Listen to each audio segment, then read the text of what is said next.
got here as a people, and you know how we made a living and what happened. We just pick out a couple of famous characters, and then you know we write reports on them. So I want them to know of their heritage because they don't.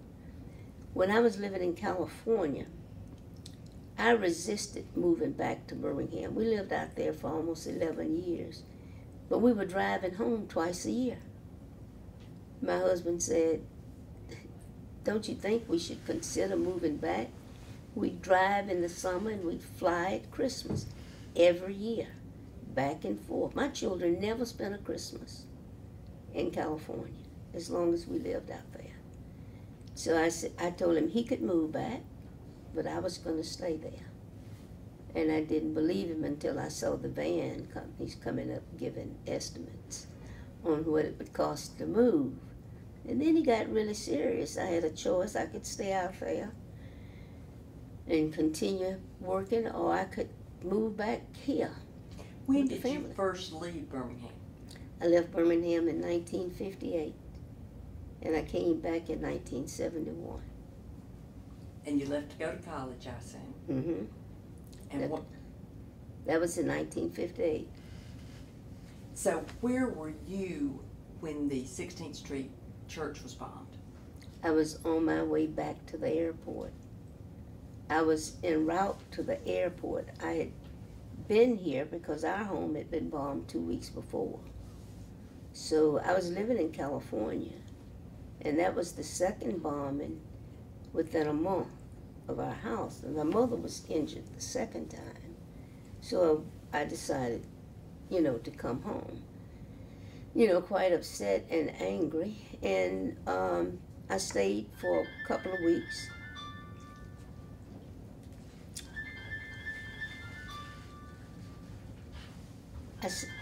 I stayed for a couple of weeks. But the morning that the church was bombed, my dad was taking me to the airport. Now, the bombing had not made the airways. It had not made any discussion out at the airport. When I got on the plane, Eastern Airlines headed back to California. I sat next to a man that proceeded to describe to me in detail the bombing, in the most minutest detail of the bombing. And I'm saying, because I was frightened to death, how did he know this? He even said that, you know, I think there were some people probably killed in that bombing. And he just went on and bragging and everything. Well, he got off in Texas. And when I got to LA, I called my dad. He verified that the church had been bombed. And I relayed to him the conversation with the man on the plane. And the Justice Department sent some of their people over, and they interviewed me in California. And I just told him that he knew everything about it. He knew everything. And to this day, I will always believe he had something to do with it. How did that bombing affect your neighborhood, your old neighborhood here where your family was still living? People were upset. People were really upset and frightened. As I said, our home had been bombed twice in August. The church was bombed in September. There were some 50 bombings in the neighborhood where I live. Unsolved. 50. I begged my parents, after the church was bombed in particular, I begged them to move to California, that this was not a place that was safe for them to live. And my dad said, no, this is where his work was, and this is where he was going to stay. My mother begged him to leave. And why do you believe your house was targeted? Well, at the time it was bombed, my dad really wasn't involved in any ongoing civil rights activity. It was a time when the schools, the public schools, were being integrated. So by the time the house was bombed, when we would have thought it would have bombed would have been years and years earlier, as he was handling other civil rights cases like the Arthurine Lucy case and rape cases and the zoning cases and voting rights cases. All during that time, he was frequently a target of the Klan, because in growing up, we, shots through the house were frequent. They'd shoot through the windows, and we had this routine about, hitting the floor when you hear a gunshot, hit the floor, and they're always tossing things through the window and everything. But during the time, the early 60s like that, he was not involved. In fact, he was kind of winding down. And people like Oscar Adams and others, UW, I think, handled some of the civil rights, the school desegregation cases, because Mr. Armstrong had asked him to handle the case for him and his sons, and he declined. And he was saying, let the younger lawyers do that now. But then our house still got bombed, so. How old were you when you first remember an attack on the house, and how did it make you feel? I say I was about 11 or 12. It made me angry. I mean, because I want to retaliate back. Were you afraid for your little sister? I don't think I was afraid for anybody. I just want to hurt somebody because they will hurt my family. So I was in the retaliatory mood. Now, I slept with a Colt 45 under my pillow, and my sister slept with a majorette baton under her pillow.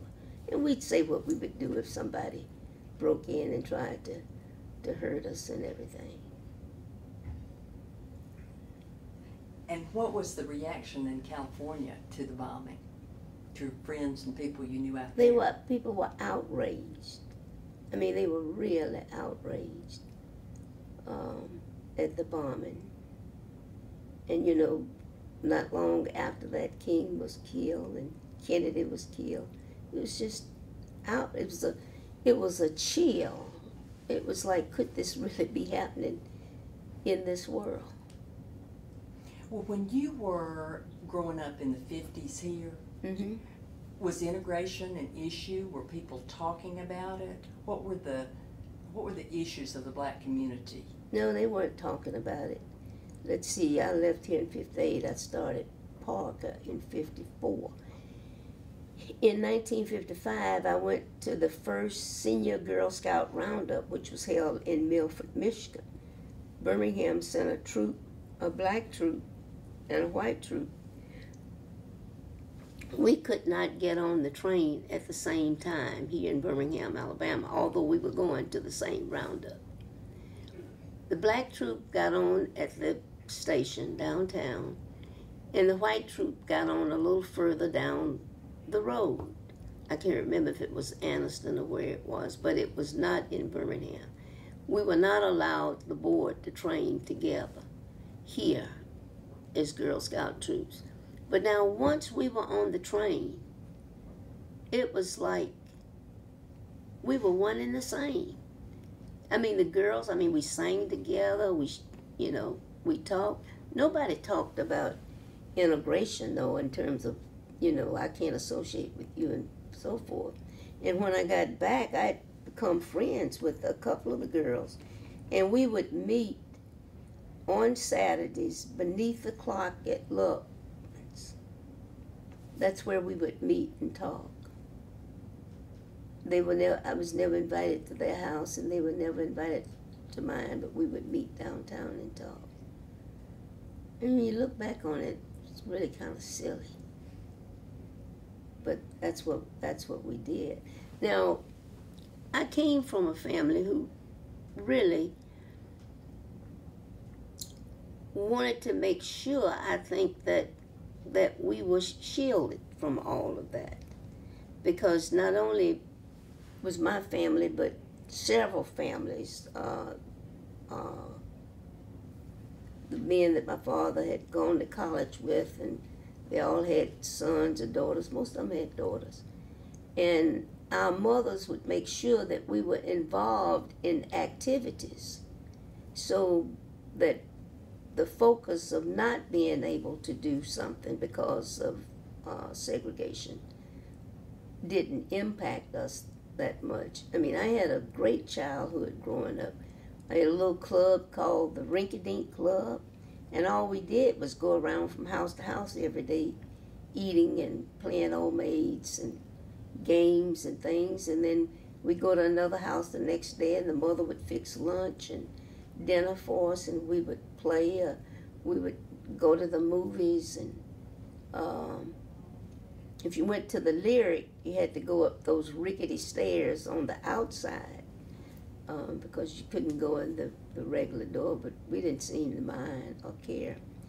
There were other clubs. It's a national club called Jack and Jill of America that we were in, and they planned activities for us. People would come speak to us. You'd have a party. You'd go visit a college campus. But all of these things were planned so that the impact of what we couldn't do was absorbed by the activities that our families planned for us. Even people think that